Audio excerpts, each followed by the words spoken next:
Hello dear students, welcome back to our YouTube channel CUET Study Capital, and in this video we are going to discuss about changes in CBSE and also कि क्या गलतियां हमें नहीं करनी है अपने board exam में, और साथ में हिंदी इंग्लिश पे किस तरीके से हमें फोकस्ड रहना है।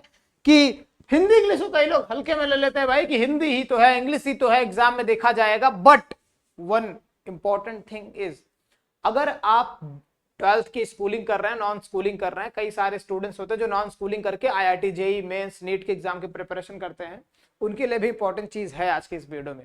क्या है कि अगर आप हिंदी इंग्लिश को हल्के में ले रहे हैं तो आगे इस वीडियो में मैं बताने वाला हूं क्या क्या लॉसेस या क्या क्या नुकसान आपको देखने को मिल सकता है आपके रिजल्ट में।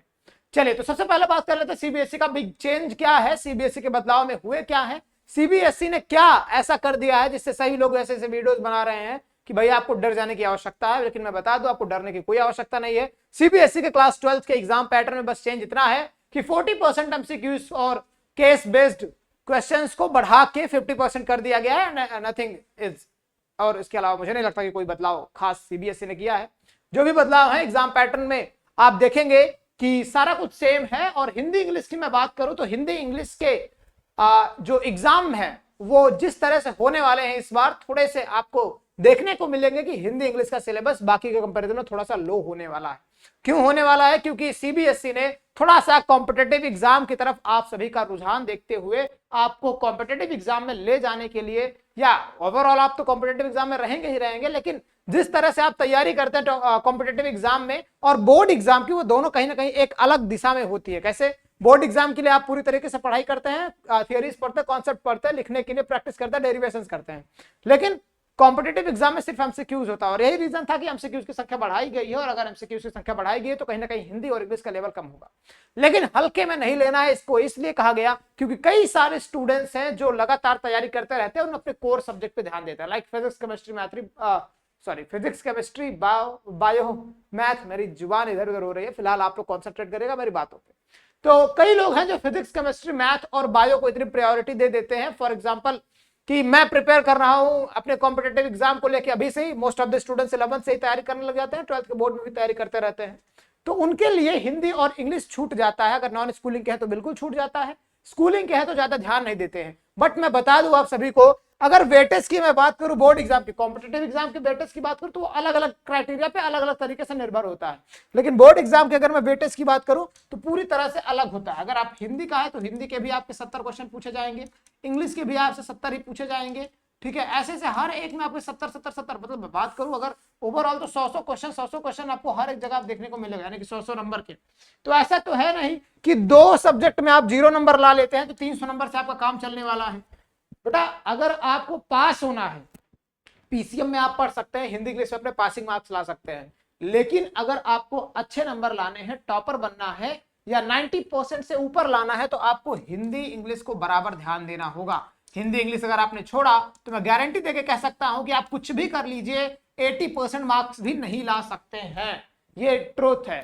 तो इस तरीके से अगर आप हिंदी इंग्लिश को हल्के में ले रहे हैं तो बेटा पछताने वाली बात हो जाएगी आने वाले समय में। अगर आप थोड़ा सा भी वीक होते हैं इन चीजों में तो देखो, अब ध्यान क्या देने वाली बात ये है, ध्यान देने वाली बात ये है कि अगर आप हिंदी के लिए पढ़ रहे हैं, ठीक है, अगर आप हिंदी और इंग्लिश को एकदम से छोड़ दिए हैं तो आपको समय देना होगा इसके लिए। ठीक है, डेली 1 घंटे का समय निकाल लीजिए जिसमें आपने हिंदी को देना, और 1 घंटे का समय आप इंग्लिश को दीजिए, क्योंकि अभी समय कम। अगर आपके पास में समय अधिक होता तो मैं कहता आप आधे घंटे समय निकाल लीजिए। चलिए, अगर आपसे नहीं हो पा रहा तो आप 1 घंटे में आधे आधे घंटे दोनों सब्जेक्ट को दीजिए, प्रॉपर दीजिए।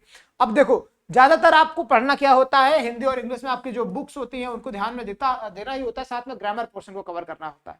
तो ग्रामर पोर्शन को भी आपको कवर करना है। ज्यादातर क्वेश्चन आपके हिंदी इंग्लिश में आसान इसलिए हो जाते हैं क्योंकि पैसेज वाइज क्वेश्चन ज्यादा पूछ लेते हैं। तो पैसेज क्वेश्चन को आंसर किस तरीके से करना वो डिटेल तरीके से आप पढ़ लीजिए, समझ लीजिए, और अपने जो बुक है, चाहे वो प्रोज हो, पोएट्री हो, सप्लीमेंट्री हो, ग्रामर हो, इन सारे पोर्शंस को कवर करिए अच्छे से। अभी समय आपके पास में पर्याप्त है, 5 से 6 महीने का समय, इसमें आप बेहतर कर सकते हैं। लेकिन एक बार फिर से मैं कहना चाहूंगा, अगर आप हिंदी इंग्लिश में वीक हुए बेटा तो आप 80% मार्क्स नहीं ला पाएंगे। हो सकता है 7, 60, 65, 75, 70 ऐसे नंबर तक लाके आप सीमित हो जाए। ठीक है, क्योंकि यही है हिंदी और इंग्लिश ये जो आपके परसेंटेज को बूम देता है, बढ़ाता है, इंक्रीज करता है।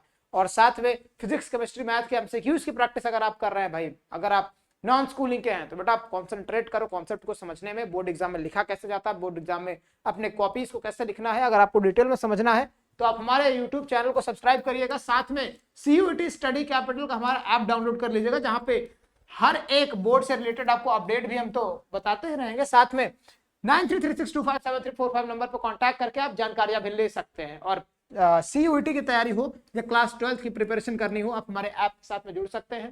कांटेक्ट करिएगा इस नंबर पे, आपको पर्सनल गाइडेंस भी मिलेगी, साथ में आपको एक अच्छी मेंटरशिप भी मिलेगी। हम लोग आपको यहाँ पे अवेलेबल हैं गाइड करने के लिए। इस वीडियो में बस इतना ही। Wish all the very best. मिलते हैं आपसे नेक्स्ट वीडियो में, तब तक के लिए पढ़ाई करते रहे। Bye bye.